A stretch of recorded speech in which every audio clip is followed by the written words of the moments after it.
The story of David's children is a tragic and engrossing tale of rivalry for the throne and love. This is a story where we meet a different side of David's life through his relationships and his love for his children. David had 18 wives and concubines. The account of his children commences with the sons born to him in Hebron, before he ascended to kingship over all of Israel. During this period, David had 6 wives, and from each of these wives, he fathered one son. Sons were born to David in Hebron. His firstborn was Amnon the son of Ahinoam of Jezreel, his second, Kilib the son of Abigail the widow of Nabal of Carmel, the third, Absalom the son of Maacah daughter of Talmai king of Geshur, the fourth, Adonijah the son of Haggith, the fifth, Shephatiah the son of Abital, and the sixth, Ithream the son of David's wife Eglah. These were born to David in Hebron. 2 Samuel 3 verses 2-5. After he became king over all of Israel, he married other wives, and had 11 more children. The most familiar among them is Solomon. The story begins with Amnon, who is David's eldest son. Amnon fell in love with his half-sister Tamar, the daughter of David and his wife Maacah. His obsession with Tamar led him to commit rape, which tore apart David's family. This eventually resulted in the tragic event of Amnon's murder by his half-brother Absalom, who sought revenge for Tamar's rape. After Amnon's murder, Absalom fled to Geshur, where he lived for 3 years. At the end of this period, David allowed Absalom to return to Jerusalem, but their relationship remained strained. Over time, Absalom became increasingly ambitious and aimed to take his father's throne. He won over the people of Israel with his charm and eventually declared himself king, forcing David to flee from Jerusalem. David's loyalists eventually defeated Absalom's forces in battle, and Absalom met a tragic end when his hair got tangled in a tree, leading to his death at the hands of Joab, David's chief of staff. Adonijah, David's fourth son, who became the eldest, attempted to seize the throne.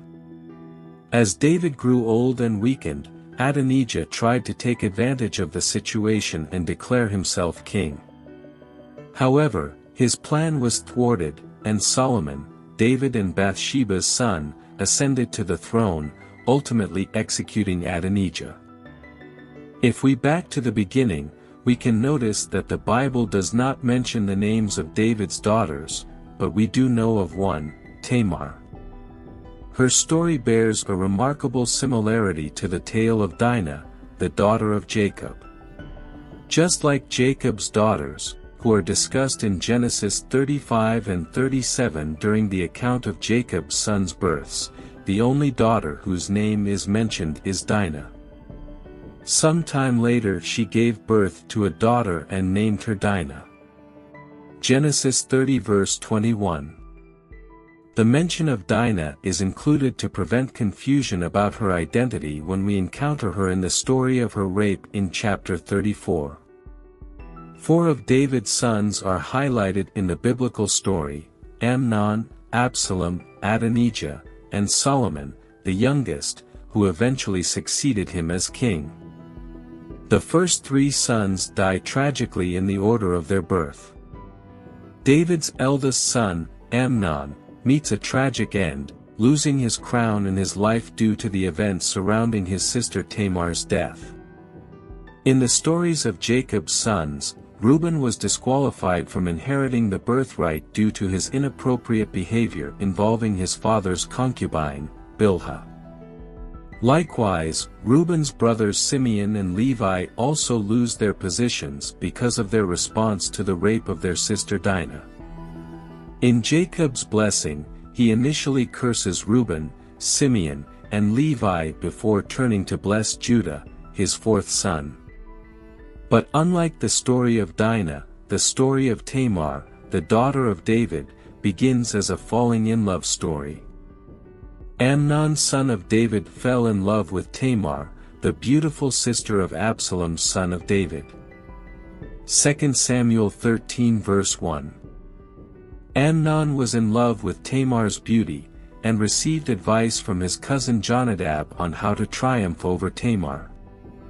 When Amnon fell sick, he approached his father David, and requested that Tamar care for him. And so his plan came to act. While Tamar and Amnon were alone at home, he made an improper advance, which she firmly rejected. However, he proceeded to force himself upon her and eventually raped her. After this terrible act, Amnon callously insulted her and dismissively sent her away. He had carefully planned this disturbing event and ensured that all his servants were away from the scene of the crime. "Send everyone out of here," Amnon said. So everyone left him. 2 Samuel 13 verse 9. Amnon remains unpunished.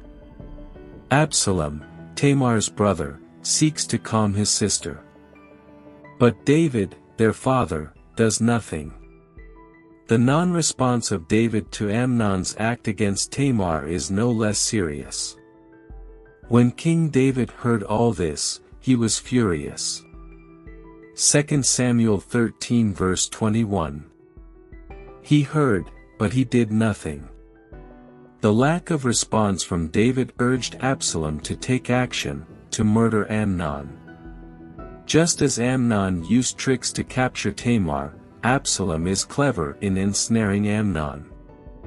Amnon asked the king if Tamar could come to him to feed him, while Absalom, after waiting for 2 years to avoid any suspicion, asked David that Amnon and the rest of the king's sons join him in a feast of gas. During this feast, Absalom's companions killed him. Jonadab, Amnon's advisor who played a large role in causing his death, tried to distance himself from the case. He consoled the king for Amnon's death and justified Absalom. After the murder, Absalom was forced to flee to the house of his grandfather, Talmai, king of Geshur. Once again, we see that David's love for his children outweighs his anger. David couldn't bring himself to harm his son Absalom, and only Joab, his chief of staff who understood his master's heart, found a way to bring Absalom back from exile. Although David showed his love to his son, Absalom did not return that love to his father. All he desired was to meet the king to seek forgiveness and recognition as the heir to the royal throne. He believed he deserved the kingdom and rebelled against his father. His pride eventually led to his downfall. We will deepen the story of Absalom in another chapter. After Absalom's death, it seemed like Adonijah, who is considered next in line among David's sons, would ascend to the throne. However, he also failed in this endeavor. Similar to Absalom, Adonijah declared himself king. However, his plans were foiled when Bathsheba and the prophet Nathan informed David about this. David then chose Solomon to be the king. Solomon spared Adonijah's life as an act of mercy. But Adonijah's ambitions grew, and now he plotted to marry Abishag the Shunammite. This was part of his scheme to establish his authority and claim his father's throne. At that time, taking one of the deceased king's wives was seen as a claim to the crown. It appears that Adonijah's desire for Abishag wasn't solely based on her beauty. He assumed that people outside the court were unaware of Abishag's personal status, believing that she was too young for the aging king and viewed her as David's concubine. He thought that by winning her without opposition from Solomon, he could present himself as a legitimate contender for the throne, a challenge the king couldn't ignore. This gave him hope that he could indeed become king. Adonijah presumed that Solomon wouldn't grasp his intentions and wouldn't oppose him, but Solomon quickly understood what Adonijah was planning. Why do you request Abishag the Shunammite for Adonijah? You might as well request the kingdom for him, after all. 1 Kings 2 verse 22. Despite his tricks, Adonijah paid with his life.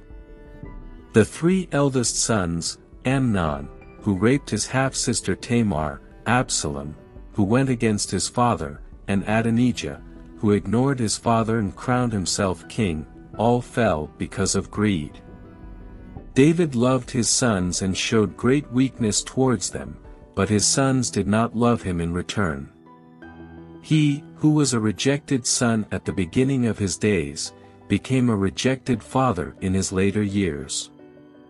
The figure of David, as a man, husband, and father, is a tragic one. The man who captured the people and gave them a vast land, the man who founded a kingdom that stood for hundreds of years, the man who was the source of longing for the resurrection of his kingdom in the future, did not receive the love of his children. We hope you learned something new today. If you did, give this video a like and share it with your friends. You can share with us what you know by leaving a comment below. And don't forget to subscribe to our channel for more informative and entertaining content. Thank you so much and see you next time.